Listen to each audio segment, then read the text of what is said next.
বুলেটের মাধ্যমে জনগণের উপরে রক্তের স্রোত বয়ে দিয়ে অতীতে কোন স্বৈরাচার যেমন ক্ষমতায় থাকতে পারেনি, আওয়ামী লীগও তখন ক্ষমতায় থাকতে পারেনি। তাদেরকে বাধ্য হতে হয়েছে এদেশের মানুষের অধিকার ফিরিয়ে দিতে। চরমভাবে লাঞ্ছিত হয়ে এই সমাজ থেকে তাদেরকে বিতাড়িত হতে হয়েছে। যারা তার কয়েকদিন আগেও বলেছিল তারা পালায় না, জাতি দেখেছে তারা কিভাবে পালিয়ে গিয়েছে। প্রিয় ভাইরা, যে বিপ্লব সংগঠিত হয়েছিল, এদেশের সাধারণ ছাত্র জনতা, এদেশের মেহনতি মানুষের রক্ত এবং ঘামের উপর দিয়ে, জীবনের উপর দিয়ে যে বিপ্লব আমরা প্রতিষ্ঠিত করেছিলাম, সেই বিপ্লবের ন্যায্য হিস্সা আজও আমরা বুঝে পাইনি। আমরা আমাদের কাঙ্ক্ষিত সংস্কার এখনো অন্তর্বর্তীকালীন সরকারের কাছ থেকে বুঝে নিতে পারিনি। আমরা খুনিদেরকে এখনো বিচারের কাঠগড়ায় দাঁড় করাতে পারিনি। আমরা এখনো লেভেল প্লেইং আমরা এখনো তৈরি করতে পারিনি। আমরা এদেশের মানুষের যে দাবি, জনতার যে দাবি, সেই দাবি এখনো অবাস্তবায়িত রয়ে গিয়েছে। অথচ একটি বছর অতিবাহিত হচ্ছে, আমরা আমাদের কাঙ্ক্ষিত উদ্দেশ্য হাসিলে এখনো তা অর্জন করতে পারিনি।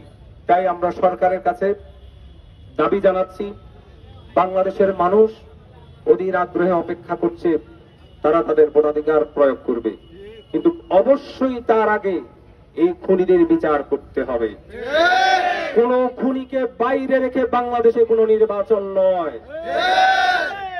এই দেশের মানুষ তার যে ন্যায্য অধিকার, সেই অধিকার অবশ্যই তারা বুঝে নিবে, কিন্তু আমরা আমাদের কাঙ্ক্ষিত সংস্কার না হওয়া পর্যন্ত আমরা এদেশের মানুষের প্রতি আহ্বান জানাবো, এদেশের সকল রাজনৈতিক দলের প্রতি আহ্বান জানাবো, সেই কাঙ্ক্ষিত সংস্কার উদ্দেশ্য হাসিল হওয়ার আগ মুহূর্ত পর্যন্ত আমাদেরকে ধৈর্য ধরতে হবে।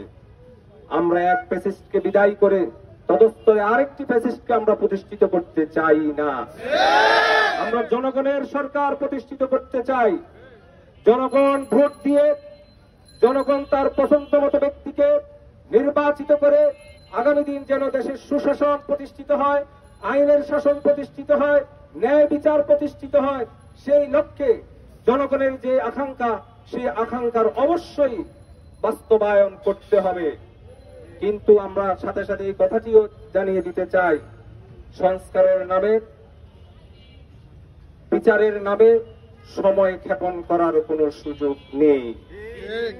আমরা এই জন্য আমাদের বাংলাদেশ জামাত ইসলামী শুরু থেকে যে দাবি জানিয়ে আসছে, সেই দাবি বাস্তবায়নের লক্ষ্যে আগামী 19 তারিখ ঐতিহাসিক সরওয়ার্দী উদ্যানে যে জাতীয় সমাবেশের আয়োজন করেছে, সেই সমাবেশে সকল নাগরিকদেরকে স্বতঃস্ফূর্তভাবে অংশগ্রহণ করে সেই সমাবেশ বাস্তবায়ন করার জন্য আমরা আপনাদের প্রতি উদাত্ত আহ্বান জানাচ্ছি।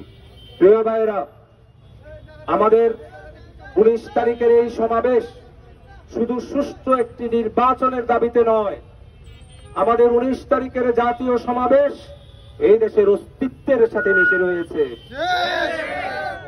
এদেশের স্বাধীনতা, সার্বভৌমত্ব, এদেশের মানুষের অধিকার প্রতিষ্ঠায় আগামী দিনের বিশ্ব দরবারে বাংলাদেশের অবস্থান কি হবে, সেটি নির্ভর করছে আগামী 19 তারিখের জাতীয় সমাবেশের উপরে। এজন্য আপনাদের অংশগ্রহণ, আপনাদের স্বতঃস্ফূর্ত অংশগ্রহণ, আপনাদের বলিষ্ঠ আওয়াজ এই দেশের মানুষকে উজ্জীবিত করবে, এদেশের স্বাধীনতা, সার্বভৌমত্বকে টিকিয়ে রাখার লক্ষ্যে কাঙ্ক্ষিত ভূমিকা পালন করবে। সেজন্য আমরা নগরবাসীকে বলবো, দলমত নির্বিশেষে এক মহানায় আসুন আমরা মিলিত হই ঐতিহাসিক সরওয়ার্দী উদ্যান। যেদিন বাংলাদেশ জামাত ইসলামী এই ঢাকা সিটিতে কোটি মানুষের সমাবেশের আয়োজন করেছে, আপনারা সেই সমাবেশে অংশগ্রহণ করে আমাদের এই সমাবেশকে সাফল্যমণ্ডিত করবেন। এদেশের স্বাধীনতা, সার্বভৌমত্বের পক্ষে আপনারা ভূমিকা রাখবেন, সেই লক্ষ্যে আমরা আপনাদের প্রতি সেই আহ্বান, উদাত্ত আহ্বান জানাচ্ছি। আজকের এই প্রচার মিছিলে আপনারা অংশগ্রহণ করবেন। আমরা এখন থেকে প্রচার মিছিল শুরু করে আমাদের এই এলাকাকে জানিয়ে দিতে চাই, আসুন আল্লাহর আইনের পক্ষে, সত্যকের শাসনের পক্ষে, আল কোরআনের একটি পার্লামেন্ট তৈরি হওয়ার লক্ষ্যে আমরা একসাথে একযোগে নেমে পড়ি। আল্লাহ রাব্বুল আলামিন আমাদেরকে সেই লক্ষ্যে কবুল করুন। আমিন। আসসালামু আলাইকুম ওয়া রাহমাতুল্লাহ। প্রিয় ভাই